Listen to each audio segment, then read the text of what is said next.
संक्षिप्त विवरण प्रस्तुत करेंगे।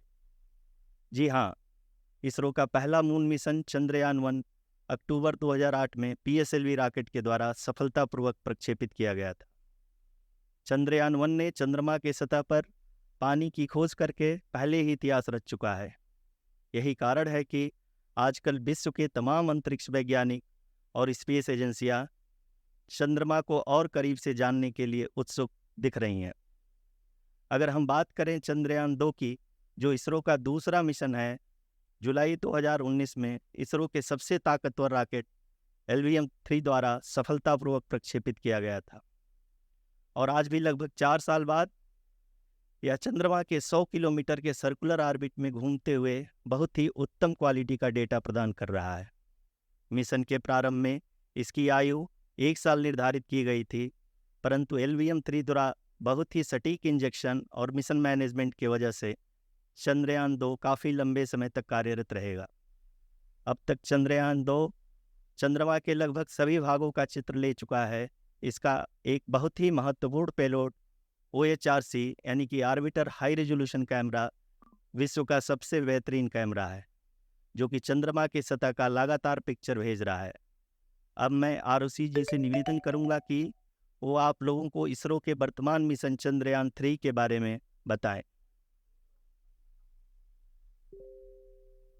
अभी आपने मिश्रा जी के द्वारा सुना इसरो के अब तक के लूनार मिशंस का विवरण। अब चलते हैं towards Chandrayaan-3, the follow-up mission of Chandrayaan-2, which has been designed to accomplish our mission goals. The primary objective of Chandrayaan-3 mission is the demonstration of safe and soft landing on the lunar surface. This demonstration is a critical aspect for ISRO's future interplanetary missions. In addition to this, the mission objectives also include demonstration of roving capability and conduction of in situ scientific experiments on Moon's surface. Carried on the shoulders of India's heaviest rocket LVM-3 on the 14th of July, Chandrayaan-3 was placed in the precise elliptic parking orbit of size 170 by 36,500 kilometers. ISRO, in its mission plan of following the incremental trajectory approach, carried a total of 5 earthbound maneuvers. The fifth apogee-raising maneuver, which took place on the 25th of July, placed the spacecraft in an orbit of 250 by 1,27,000 kilometers. At the early hours of 1st August, the translunar injection was carried out, after which the composite module began the final leg of its long journey of nearly 3,84,000 kilometers for its rendezvous with the Moon. The TLI was a key step in the mission, enabling the spacecraft to escape Earth's gravitational pull and travel to the Moon.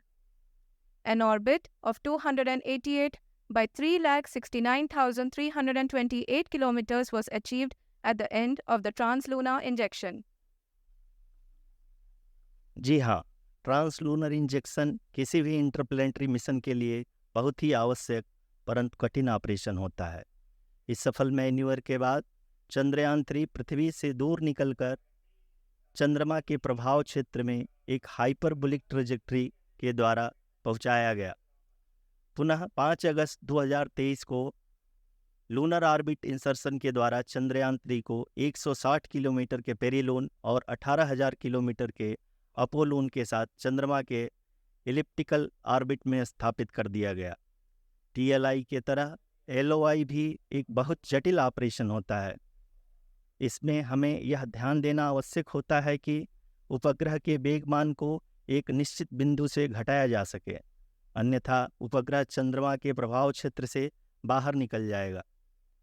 LOI के सफलतापूर्वक परिचालन के बाद चंद्रयान-3 की कक्षा को 4 बार और परिवर्तित किया गया। इस दौरान चंद्रमा की अधिकतम ऊंचाई को घटाकर 160 किलोमीटर कर दिया गया। इस पूरी प्रक्रिया में प्रपल्सन मॉड्यूल का लगभग 755 किलोग्राम ईंधन का उपयोग हुआ और चंद्रयान-3 के वेगमान को लगभग 850 मीटर प्रति सेकंड कम कर दिया गया। लैंडर मॉड्यूल को लगभग 150 किलोमीटर के सर्कुलर ऑर्बिट में स्थापित करने के बाद 17 अगस्त 2023 को प्रपल्सन मॉड्यूल से अलग कर दिया गया। पुनः लैंडर मॉड्यूल के ऑर्बिट को 2 ड्यूस्ट मैन्यूअर्स के द्वारा 150 किलोमीटर के सर्कुलर ऑर्बिट से घटाकर 25 गुणे 130 किलोमीटर के एलिप्टिकल ऑर्बिट में स्थापित कर दिया गया। इस दौरान यह भी सुनिश्चित कर दिया गया कि 800 न्यूटन के चारों थ्रटेबल थ्रस्टर्स पावर डिसेंट के समय किसी भी चुनौती का सामना कर सकें। लैंडर मॉड्यूल इस ऑर्बिट में 4 दिन तक चंद्रमा की परिक्रमा करता रहा ताकि इसके सभी सबसिस्टम को पावर डिसेंट से पहले कार्यात्मक रूप से वेरीफाई और वैलिडेट किया जा सके। इस दौरान चंद्रयान 2 और लैंडर मॉड्यूल की आपस में बातचीत भी हो चुकी है। और संक्षेप में अब तक की यात्रा की बात करें तो लैंडर मॉड्यूल अब तक 21 बार पृथ्वी के और लगभग 120 बार चंद्रमा का चक्कर लगा चुका है और इस पूरी यात्रा में लगभग 55 लाख किलोमीटर की यात्रा भी पूरी कर चुका है। अब तक के इस पूरे अभियान में यह भी सुनिश्चित किया गया कि सारे ऑर्बिट मैन्यूअर्स इस प्रकार किए जाएं कि लैंडिंग साइट पावर डिसेंट की शुरुआत से ही लैंडर के ऑर्बिटल प्लेन में बना रहे।